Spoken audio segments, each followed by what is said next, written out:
Buenos días, profesora. Hoy mi grupo y yo vamos a hablarles sobre la Confederación Perú-Boliviana en 1836 y 1839. Fue un proyecto político impulsado por el mariscal de Santa Cruz para poder unir a Bolivia y a los estados norte y sur del Perú en una confederación. Esto tiene dos factores importantes que son el factor interno y el factor externo. Hoy yo les voy a hablar sobre la inestabilidad política en el Perú. La inestabilidad política en el Perú es un fenómeno que se ha avanzado en las últimas décadas. Tiene raíces históricas, sociales y económicas. Se caracteriza por la alta rotación de presidentes, frecuentes enfrentamientos entre el Ejecutivo y el Congreso, protestas sociales y desconfianza ciudadana en las instituciones. La inestabilidad es un rasgo constante de la historia peruana desde el siglo XIX hasta la actualidad. En el siglo XIX, tras la independencia, se sucedieron múltiples caudillos de militares de poder, como golpes de Estado, guerras civiles y pérdida de territorios como en la Guerra del Pacífico. La Confederación Perú-Boliviana fue un claro ejemplo de la inestabilidad. En los últimos años, el Perú vive en una crisis de gobernabilidad marcada por protestas contra la presidenta Dina Boluarte. Lo que vemos es la Confederación de Perú-Bolivia. Estaba formada por Norperú, que era Lima, Surperú, que era Arequipa, y Bolivia. Cada región buscaba sus propios intereses. Después están las rivalidades políticas. En la imagen podemos ver a Santa Cruz, quien defendía la Confederación, y Gamarra y otros pobladores, quien querían destruirla. Después están las guerras, la economía dividida. Lima buscaba el comercio marítimo, mientras Arequipa y Bolivia buscaban sus propios intereses. Después están las guerras y las alianzas. En Yungay vemos alianzas frágiles y guerras que solo buscaban conveniencia, y como las alianzas políticas que hoy podemos ver en la actualidad. Y por último está la afectación del pueblo. Finalmente el pueblo sufría mucha violencia y impuestos, sobre todo los indígenas y campesinos. Igual que ahora, los sectores más pobres sufren en los tiempos de crisis, son de la sierra y de la selva. Apoyo de sectores económicos. Comerciantes atentados a favor de la Confederación.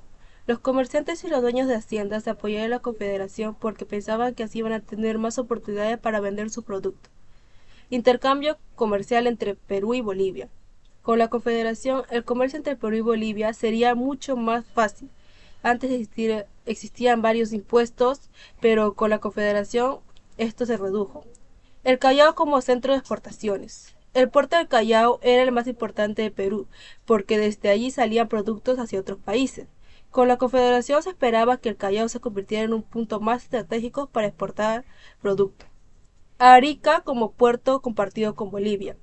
Bolivia no tenía salida al mar, lo que limitaba mucho su comercio internacional. Gracias a la Confederación se decidió que el puerto de Arica sería compartido. Esto le dio a Bolivia la posibilidad de exportar directamente sus productos. Yo voy a hablar sobre el personaje Andrés de Santa Cruz, quien quería formar una gran potencia en Sudamérica. Soñaba con que la Confederación Perú-Boliviana fuera tan fuerte que pudiera competir con otros países de la región. Quería que se convierta en una potencia política y militar. Buscaba unir a Perú y Bolivia bajo su mando. No solo quería que se unan, sino que él mismo sea la máxima autoridad de estos países, controlando tanto Perú del Norte, Perú del Sur y Bolivia. Deseaba prestigio y reconocimiento internacional. Su ambición era también personal. Quería ser visto en América y en Europa como un líder poderoso y respetado, no solo como presidente de Bolivia.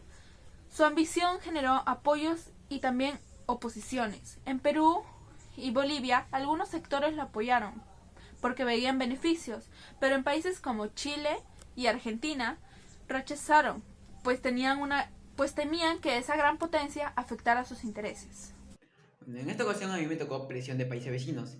Chile veía la Confederación Perú-Boliviana como una amenaza a su estabilidad y seguridad regional, ya que la Confederación podría convertirse en una potencia regional, ya que desafiaría la influencia chilena.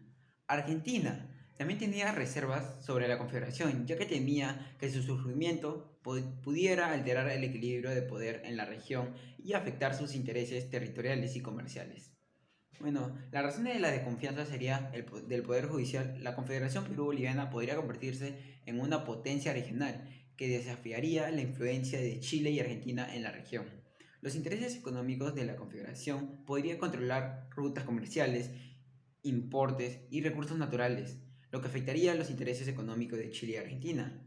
Bueno, las acciones tomadas de Chile fue declaró la guerra a la Confederación Perú-Boliviana y lideró una coalición de fuerzas peruanas opuestas a la Confederación. Mientras tanto, Argentina, aunque no participó directamente en la guerra, mantuvo una postura de desconfianza y vigilancia hacia la Confederación.